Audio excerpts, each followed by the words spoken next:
เตียนผู้ติดตามเขาไหลหันอยู่ในคณะเป็นวัดห้วยไข่นะคะที่ผู้ชมได้เห็นอยู่นี่ก็เป็นวัดห้วยไข่ครับอันนี้ก็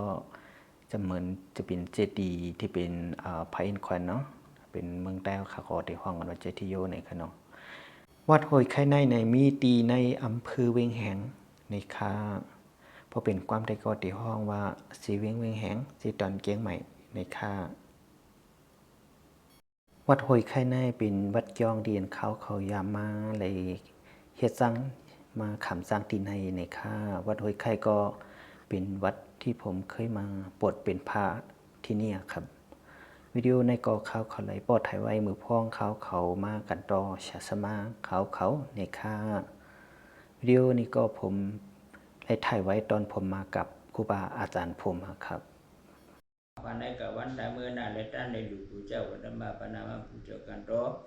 โอกาสกำไว้ในฮัลเลราชาการสิพยาพิจารณาอันที่อาเปอุปโควิดโคโรนามันเกิดมันก็ดังดีเหรอมา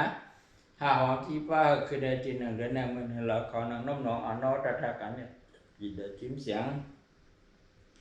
อันใครเป็นโลกีอุจจาระอุตระอุจจาช่องเพื่อนช่องป้าเป็นมาหนังใครเป็นใครมีมุมมองชุดต้องเอาการพาพาสิกาแคบหางที่อันผู้ติดตามเขาไหลหันอยู่ในคณะเป็นแคบหางมือพ้องเขามาเป็นสร้างในค่ะในหล่อนะอันนี้นกมันวางอันนี้นะนกหัวหล่อไม่เห็น